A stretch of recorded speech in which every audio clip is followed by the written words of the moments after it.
All right, so we're hot right now with college basketball here on the channel. A big day yesterday, a 4-1 day on the channel yesterday with our college basketball best bets. With the only spot not hitting was Northern Arizona on the road in Logan, Utah to Weber State. Other than that, though, a 4-1 day. Big wins at home for Kansas. UAB, a cover at home for Florida A&M. We took plus 1.5. They lost the game by 1 point at home. And then a cover spot and a cover and a win spot on the road for Coppin State. They didn't, again, just go on the road to Maryland Eastern Shore and win. They won the game by 5 points. So a big day on the channel yesterday, folks. Make sure to hit that subscribe button for more daily college basketball best bets here on the channel. And also make sure to leave a like as we have got more best bets for you today. And folks, before we get into the video, make sure to go check out our NBA predictions that are also daily on the channel as well. That video will be posted in 2 hours here on the channel. Make sure to go check that one out. And make sure to also go check out our UFC 312 predictions, the main event for the middleweight championship, the rematch between the champion, Dricus du Plessis, and he's taking on Sean Strickland for the belt in Sydney, New South Wales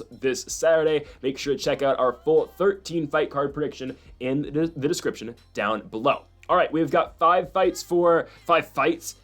games today in college basketball for our best bets, and we're going to start things off here in the Big East. And I cannot state how big of a game this is in the Big East Conference right now. You got the 10-1 St. John's Red Storm hosting the 9-2 11th ranked Marquette Golden Eagles. Marquette coming off a loss in their last spot at home against the UConn Huskies. Dan Hurley guys to go on the road with Alex Caravan and company and win that basketball game. Now, we said UConn was going to cover. We'll take the win outright as well. We are fading Marquette once again. Coming off that loss against UConn over the weekend, they now got to go right on the road to play St. John's at Madison Square Garden. This is a spot where I think St. John's wins. They are undefeated at the Garden this year. They are undefeated at home, obviously, with their only loss in Big East play this year being on the road at Creighton by 1 point. Again, we mentioned it earlier. The Red Storm are 10-1 in Big East play, and they've been hot. Again, I think it's 8 straight victories since the Creighton loss. Wins over Butler, Xavier, Nova, Georgetown, Seton Hall, Xavier again, Georgetown again, Providence for the second time. But St. John's finds ways to win basketball games. We don't need them to cover any point total here. There's no spread. We just need them to win the game outright. And I like this spot a lot for the Red Storm. You get a Marquette team that's coming off a loss, going on the road. They didn't look great in the UConn game. And again, I've been saying it all year long. I think UConn's a lot better than their ranking and a lot better than what their record suggests. Obviously, again, the back-to-back reigning national champions out of the Big East, or the national champions themselves in the UConn Huskies. Again, Marquette 9-2 this year in the Big East. The only losses being to UConn at home and Xavier at home. They are undefeated on the road.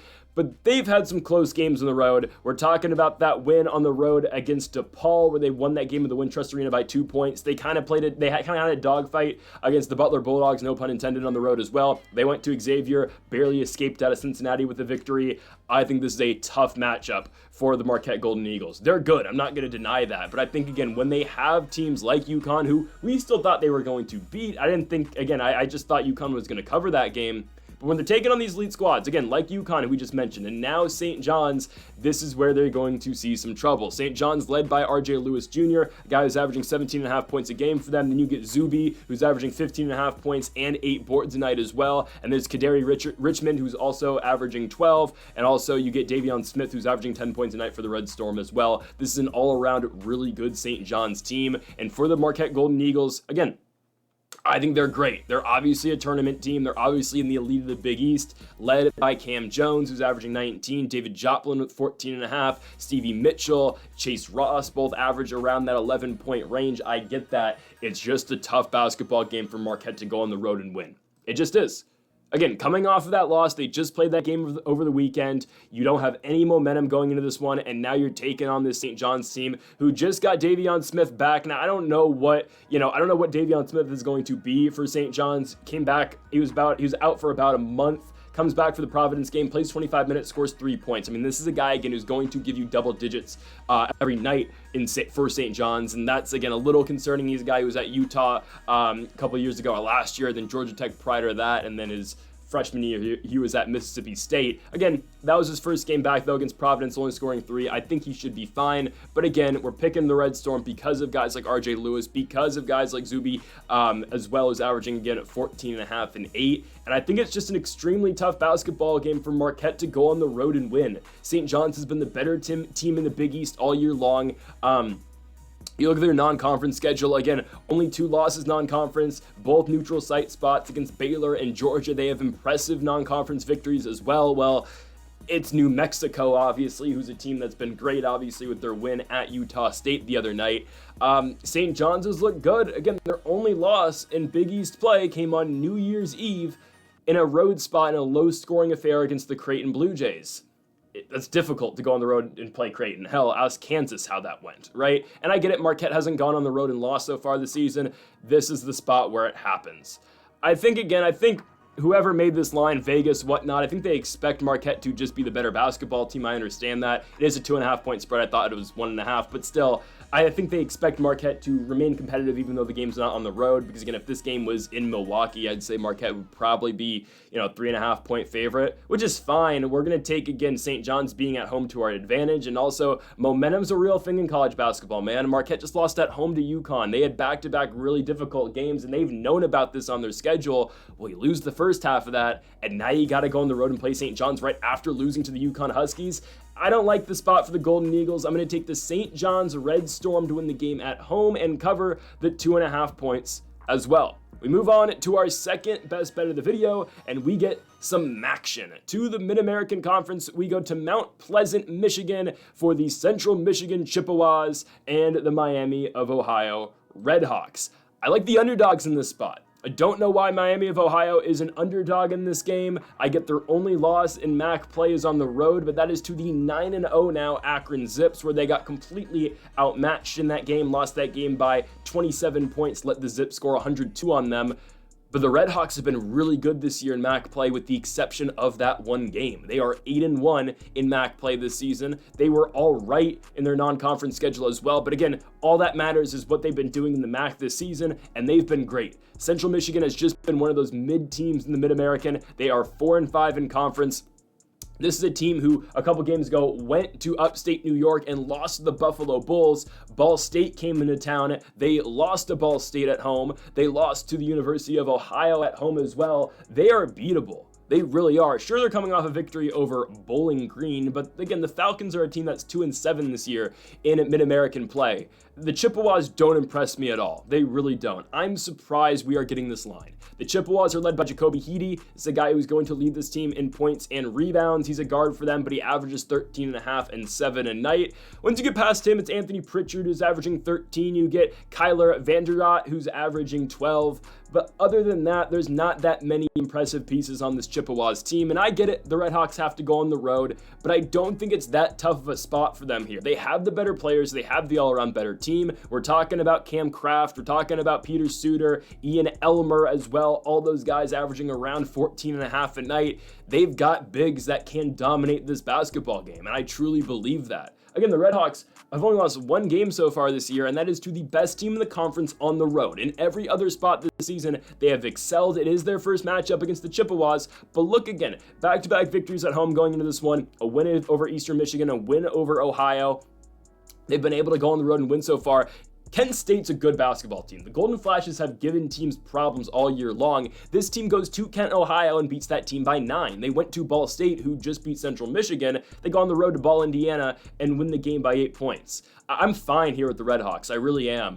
I think they are the better basketball team, and I honestly don't understand the line. Again, maybe something fishy's going on, obviously, if we're getting a line like this. I understand that, but I do think the Redhawks are better than the Chippewas. Central Michigan has just been a middling team all year long, and they are favorites to win this game. You're getting minus 120 for the Chippewas, plus 100 for the Redhawks. Again, I just don't understand it. This is a Chippewas team. I know we don't want to completely look at non-conference play, but they were horrible in non-conference play. They went to Valpo and lost. They lost at Minnesota, which, again, the way Minnesota's been playing recently, don't care, but they hosted Stony Brook at the beginning of the season and lost to Stony Brook by 1 point. The Chippewas, to me, are just too inconsistent scoring the ball. They don't have one guy who's going to lead them in points every single night, which is fine, but there's too much inconsistency. Yes, Jacoby Heedy seems like their best guy, but then again, you get Eugenus, I'm not even going to try to pronounce this guy's last name, Eugenus Jarusevius, great. He returned, I believe he's out for a little bit with an injury. He came back for the Bowling Green game, scored 21 points, put up 12 boards in that game as well. That's great. He's going to chuck up a million threes. That's what he does. When Eugenus is playing the Lithuanian player, he's their three-point guy, but he hasn't been all that hot from beyond the arc. You look at what he's been doing. I mean, he goes 1 for 3 in the Toledo game. He goes 0 for 3 in the Eastern Michigan game, and then 1 for 7 in the Bowling Green game. I mean, I like the confidence, but those are just a lot of wasted possessions. I think we're okay here with the Red Hawks. Again, I feel like there's no consistency with the Central Michigan offense. There really isn't. There's no balance of, who is going to be their primary scorer. There is none of that. I think the all-around better basketball team is the road team here. Again, the only reason the Chippewas are favorites in this basketball game is because the game's at home. But I don't think going to the McGurk Arena here in Mount Pleasant, Michigan is some daunting challenge. I'm going to take the road team here in the Miami of Ohio Redhawks to win outright. That's the play. I'm sure you can take plus 1.5 as well. I wouldn't be surprised if this game closes tomorrow with Miami of Ohio as favorites. I wouldn't be at all. Again, Central Michigan, a couple games ago, went to Buffalo, New York, and lost to the Buffalo Bulls. Buffalo today is a 13.5-point underdog at Toledo. Okay? I just don't think the Chippewas are very good, and Miami of Ohio has proven themselves all year long in MAC play that they are elite, again, with their only loss being on the road to the best team in the conference in the Akron Zips. So give me Miami of Ohio on the road to straight up beat Central Michigan. Let's go to our third best bet of the video as we go to a big basketball game. Guys, we have made it, an emphasis to talk about UCLA basketball and really how this team has, re-envisioned themselves. Is that the right word? English is hard sometimes. They have redesigned their team really, and really just, again, that's probably not the right word, but UCLA has turned it around. That took me 3 tries, but they've turned it around, man. UCLA has won now 5 straight basketball games. They look like a shoo-in now to make the NCAA tournament. And this is the team that went on a 4-game losing streak after beating Gonzaga. They lose at Nebraska, they lose to Michigan, they go to Maryland and lose, and they lose to Rutgers on the road at the Jersey Mike's Arena. What have they done since? They come back to UCLA, they beat Iowa, they beat Wisconsin, they go to Seattle and beat UW, they go to USC and beat USC, and then they beat Oregon at home and blew them out. We have been picking UCLA game after game after game, and we are going to continue to do it here. It's to the point where UCLA is getting the national respect now. Again, we've been calling it for a very long time now, but UCLA is a 2.5-point favorite at home against the number 9 ranked team in the country. Now, Michigan State just went to USC and lost. If you're having trouble at USC, you're going to have a lot more coming for you over at the Pauley Pavilion in LA. You're just going to. UCLA is a much tougher challenge than USC. Again, USC gave Michigan State their first loss in Big Ten play here. Again, it's all about momentum like we mentioned earlier with the Big East. Same thing can be applied here to the Big Ten. It's all about momentum. This has been a road trip for Michigan State, right? They play that game against USC on Saturday. They've been on the West Coast ever since, obviously. Now it's Tuesday. They are going to lose back-to-back games, and I will say it, I think this game looks a lot like the UCLA-Oregon game. Maybe not to the same extent, because I think we can make it clear, the Oregon Ducks absolutely suck. I mean, they let Nebraska come into Eugene and slap them around. Oregon is horrible. I know they're still going to make the tournament probably, but I don't want to watch Oregon basketball anymore. There's a reason we don't talk about Oregon all that much, and when we do, it's us just fading the Ducks because they're not very good this season. Regardless, I don't think we see the blowout of that proportion with UCLA and Oregon, but I do think they go out here and win this game by double digits against Michigan State.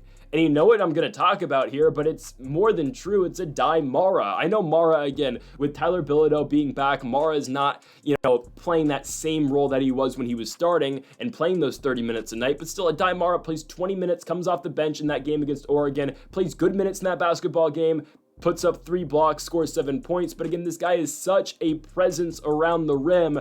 Adai Mara is an absolute monster. And again, you add Tyler Bilodeau back into the equation. UCLA finding ways to play with both Bilodeau and Mara, that's tricky. It is more than tricky. So again, they're bringing Mara off their bench. They're starting Kobe Johnson. They're starting Dylan Andrews, Sky Clark. They're starting Bilodeau still and Eric Daly. That's fine, but when they need some defense, they need an interior presence, you bring in the 7'3" Spaniard in Mara, who is going to be a future NBA player someday, and the guy is just a shot blocker. He is really hard to get around. Again, Mara was posting 5 blocks a game. Well, in back-to-back spots, he blocked 5 shots against USC and Washington. And then he blocks 3 shots in the Oregon game as well. Just get this guy minutes. Ever since they have given Mara an influx in minutes, UCLA has been playing much better basketball. Again, it's no coincidence that their 4-game winning streak all consists of Adai Mara big minute games. The guy is a difference maker out there for the UCLA Bruins. And again, we've always said it with UCLA, and now it has finally come true. This team has always had talent. It's just been a bunch of underperforming guys. Again, even their bench, you talk about, well-recruited guys like Sebastian Mack, Laser Stefanovic. Those are guys who've done it before in college basketball and played big minutes. It's just a matter of time before these guys get it figured out, and there's too many good and talented players on this UCLA team for them not to be at the position they're at. Again, we talk about Eric Daly, you get Sky Clark, Dylan Andrews, Kobe Johnson, Stefanovic, Mack off the bench, Adai Mara, obviously, Bilodeau. There are too many good college basketball players on this team for them not to make a run. I think they're a top 25 team in the country, and I honestly believe UCLA is going to give teams, I think they're going to give a lot of these teams in the Big Ten this year a run for their money, legitimately. I think they might be able to win the Big Ten conference right now. I'm gonna say it. I'm gonna say it. The way these teams are playing right now, once we get to Indianapolis, I think it's in Indy this year, right?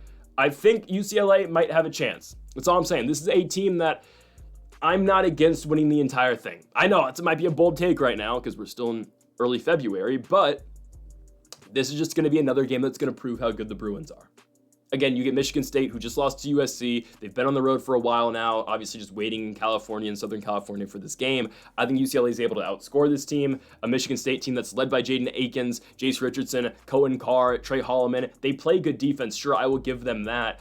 But I think UCLA is able to play their game more effectively than how Michigan State's able to play their game. Again, I have spoken at length about the UCLA Bruins, and nothing has changed. This team, ever since we have started tailing this squad every single night, they have been more than impressive. Again, you're going to get some defense out of Jackson Kohler, obviously, on Michigan State, and Fiddler and Carr. But again, Bilodeau and Mara, when they bring them off the bench, should be absolutely fine. I am all over the UCLA Bruins tonight. Again, this is just one of these teams this year, man, we're cheering for.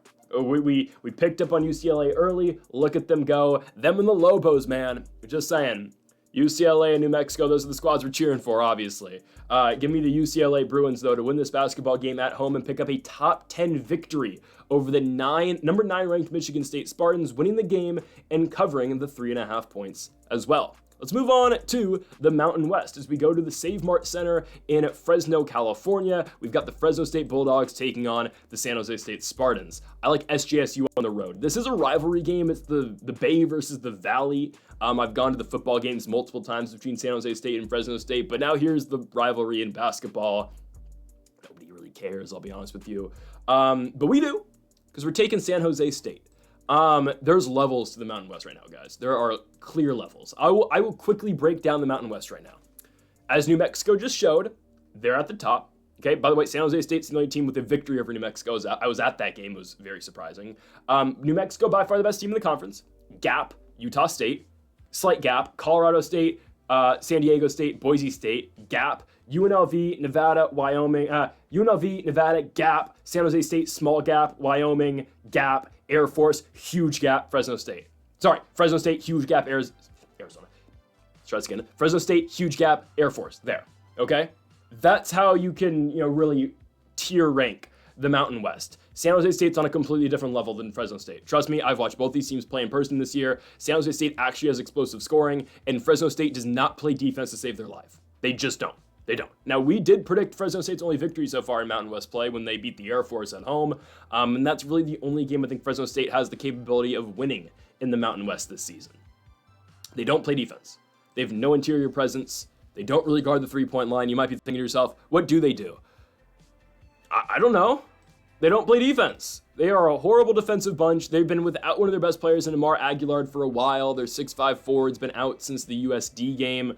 He got injured in that one on December 14th. So they've been relying on guys like Zayon Collins, Alex Crawford, Jalen Weaver, Mikal Robinson to score, but it really just hasn't been cutting it because, again, the lack of defensive presence. And San Jose State, they've got some hoopers on this team, man. They really do. Josh Uche has been a baller all year long, and Latrell Davis has really come on as a very good player for San Jose State. This is a guy recently who's really been putting it together together. Davis had the game winner in the victory over New Mexico, and he's just had a confidence boost since that New Mexico victory. I mean, hell, the guy put up 22 points in the win over Wyoming, 23 in the loss against San Diego State, and then 18 against Air Force. He is just a pure scorer for this San Jose State squad. Davis is great. His fellow Brit and Josh Ujay's been really good. Will McClendon kind of feels like the leader of this team, at least coming into the season. He can still get it done as well. You get guys like their center, Robert Viola. I don't mind San Jose State. Now, obviously, again, they are not an elite team in the Mountain West by any stretch of the imagination, obviously. But there are definitely levels between them and a squad like Fresno State. I expect Ujay to have a big night. I expect Latrell Davis to have a big night.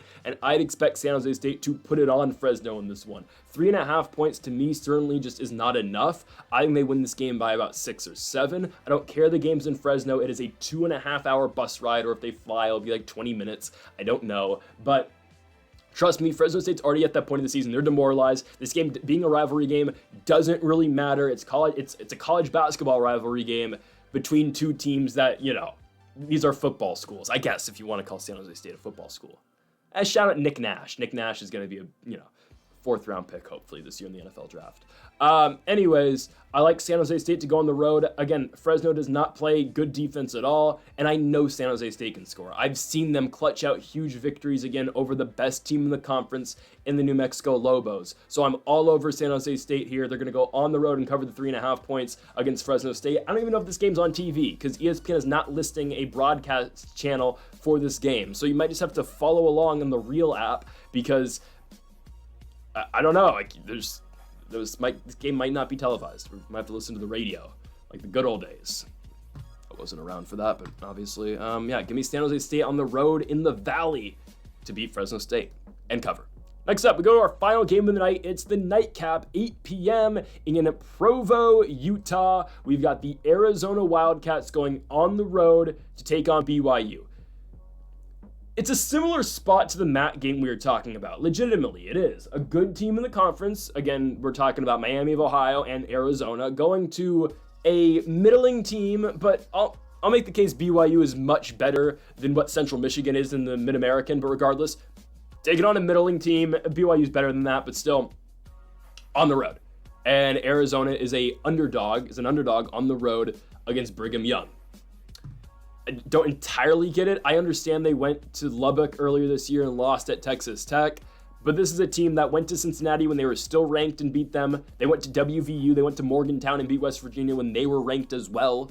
This team, has gone to Oklahoma State and won, which isn't all that impressive. But, I'd say, again, the WVU victory is about on par to what BYU's going to give you. And they went to Morgantown and won the game by 20 points. I get it. Brigham Young's in a 4-game winning streak. Who have they beat? They went to Colorado. Colorado's horrible. They're 0-10 in the conference. They beat Cincinnati, who we have been fading a lot recently because they're just not very good. They beat Baylor, who is not bad. They beat them at home. I'll give you that. And they go to UCF and win.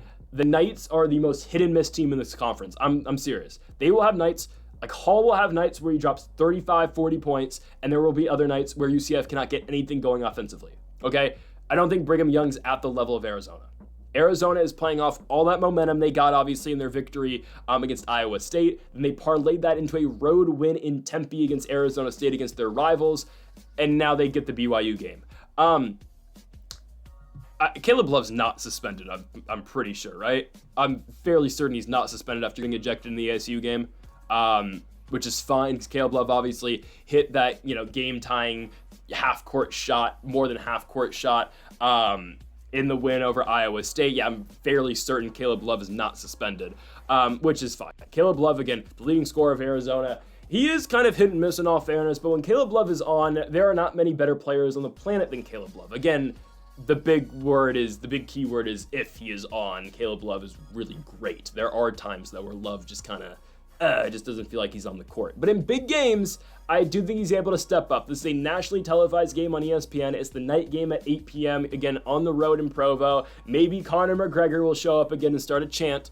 But I do think Arizona's the better basketball team. This is a team that's 9-1 in the Mountain West this season.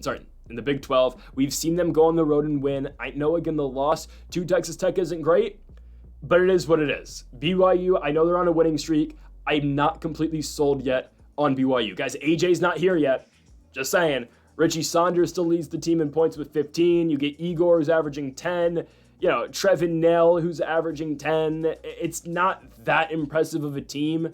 They don't play horrible defense, I'll give them that. They got their rim protector in Keba Keita. Keita and Traore aren't horrible underneath the basket. But I think Arizona should be fine. I think they're able to effectively score. I think they're able to get their shooting going. And I ultimately do think the Wildcats go out here and win the basketball game. I really don't care the game's in Provo. Again, it reminds me of that spot we got earlier in the day in the Mid-American Conference. Again, I'll be honest, I think I have more confidence in Miami of Ohio going on the road and beating Central Michigan, even though, again, weird things happen in small school basketball games. But just on paper and looking over these games, I do think that I really do like Miami of Ohio in that spot. Don't get me wrong, I like Arizona a lot too. Obviously, we're going to be playing both of them here. But if I had to rank them, I think slightly, again, because very similar situations, I do feel like the Central Michigan play is a little bit better value. Well, again, obviously they are slightly less underdogs on the road at Mount Pleasant, Michigan. But still, I like Arizona in Provo. I get it. Those Mormons get going in Provo. It's a very hyped up crowd. Obviously, again, they had Connor leading the chants the other day. Regardless, give me the Arizona Wildcats to win this game with Caleb Love. Again, this team they're hot. They're hot right now, and they've lost one game in the Big 12. That was at Lubbock. I don't think they go to BYU and lose. Again, I just think Arizona's the better team, and I think they're able to outscore this Brigham Young squad. I know, again, it's going to be a hyped up game, but I think Arizona gets it. So give me the Wildcats to cap off the night again in Provo, Utah. So folks, thank y'all for watching our 5 best bets for college basketball here on February 4th. If you have not yet though, make sure to hit that subscribe button down below for more. Make sure to leave a like if you did enjoy the video, and make sure to comment if you do disagree with any of the picks. We'll be back tomorrow for more daily college basketball best bets, and make sure to join us later today for our daily NBA predictions as well. So folks, thank y'all for watching, and Mamba forever.